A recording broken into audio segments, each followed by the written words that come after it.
Coach, congrats on a 4-set win over a good Mississippi State team. Just give me your overall thoughts on the match.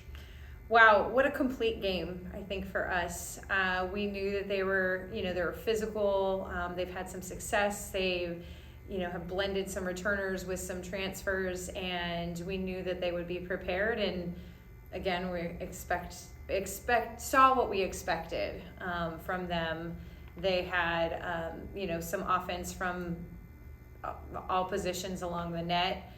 We knew with them running a 6-2, we wanted to obviously attack maybe more their right half of the court a little bit more because we knew how dangerous that libero was. And but holistically, their defense at the net, they were digging up everything. We knew that it might take a couple shots to get that ball down. So I think it was a very complete game for us from the service line, from who we got contributions from, and was really proud of just our defensive effort tonight. Yeah, Chloe Shear ended up coming away with 21 digs. I saw her diving all over the place on that court tonight. Well, she had to because they were hitting all over the place, whether they were in system or out of system. We knew some tendencies. They obviously established very early that they were going to try to tip on us, and a few went down, but I thought we made some good adjustments, really more in our discipline and ice sequencing. We really didn't have to shift too much or change our defense. But yeah, they were going to throw a lot of different, angles our way. Emily Wilson, obviously playing on a different level this year. She mentioned she's got more confidence this year. Is that what you see from her this year versus last year? Oh, for sure. I mentioned this in the last post-match, is that she really dedicated herself to being, ready to go and healthy and whatnot. And confidence comes along with that because she felt like she could trust her body. She could trust what she could do. She had the endurance to go. And you see it, just kind of ramping up because she was a 6 rotation player, coming through. And so we knew she could do it, but coaches always believe in their players, right? The athlete has to believe in themselves as well. And so it's really been fun seeing her come into her own that way.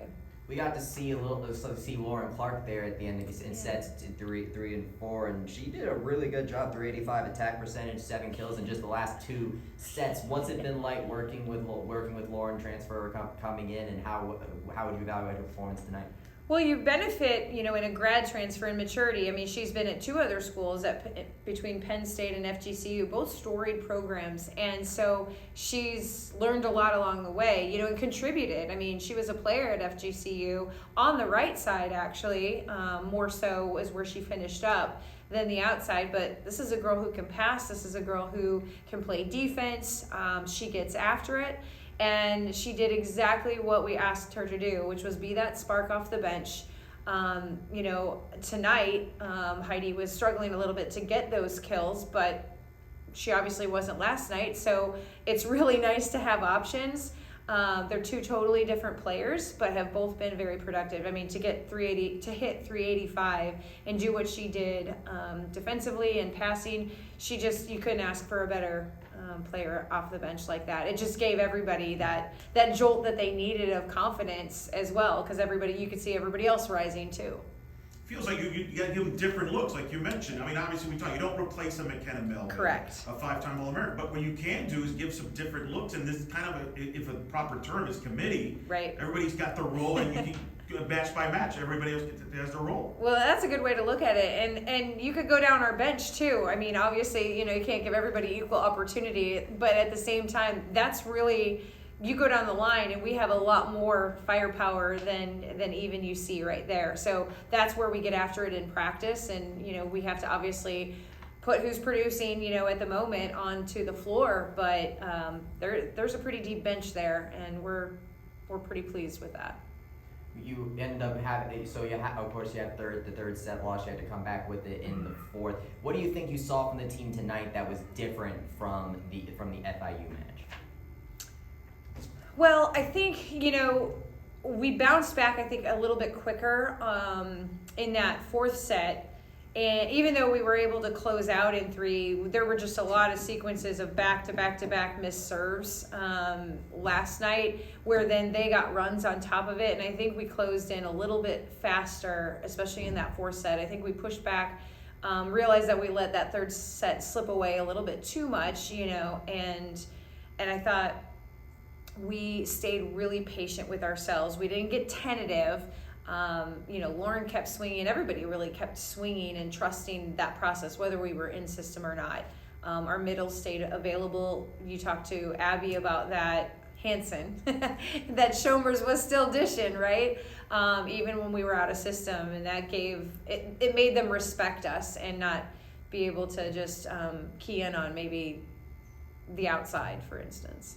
You're 5-0. You're the first UCF first-year head coach to start 5-0 since Lucy McDaniel, Ooh, that's good company. 1975. I was going to say, Okay. that's good company. I'll take it. Over 1,300 tonight, a top 10 crowd. Again, a great environment. I know you're coaching, you're focused on the match, but do you allow yourself to take a moment to take it in as being back as a head coach and experience it? Or you just don't, you block all that out? Yeah, I do. It did feel electric in there. I'm not gonna lie. I thought those celebrations were big. I thought our bench did a great job tonight of really getting into it. You saw some push-ups happening. I thought we were gonna have some wicked triceps if we keep that up.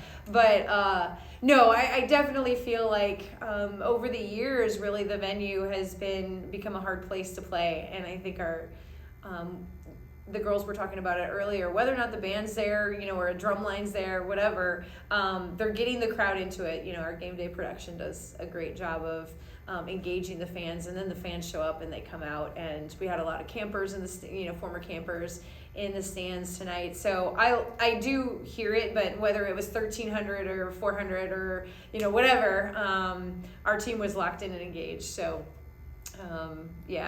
I have to block that out because I'm definitely focused on what we're running and what the opponent's running. Last question.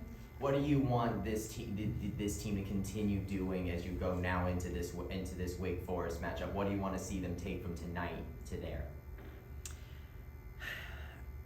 Probably just staying in the moment. They watched both teams play that we're going to see over the next 2 days, and being able to block that out and then focus on the Mississippi State match because we had done film earlier in the day, and just being able to be very narrowly focused. That's for us is one game at a time. Season is really, really long, and I think because we had Europe, we feel like we've been playing together forever, but it's only the second weekend, and it's not even it's now halfway over. You can kind of get ahead of yourself, and you could also, your expectations can get too big, but I think we're having those conversations and making sure that, we're not where we're going to be next weekend. We're not where we're going to be 4 weekends from now. Just stay present, just stay, be patient with that process, and understand that it is a process. So I think our team is doing a good job of reminding ourselves of that, but that's where we're trying to keep that focus right now. Awesome. Well, best of luck, Coach. Thank you.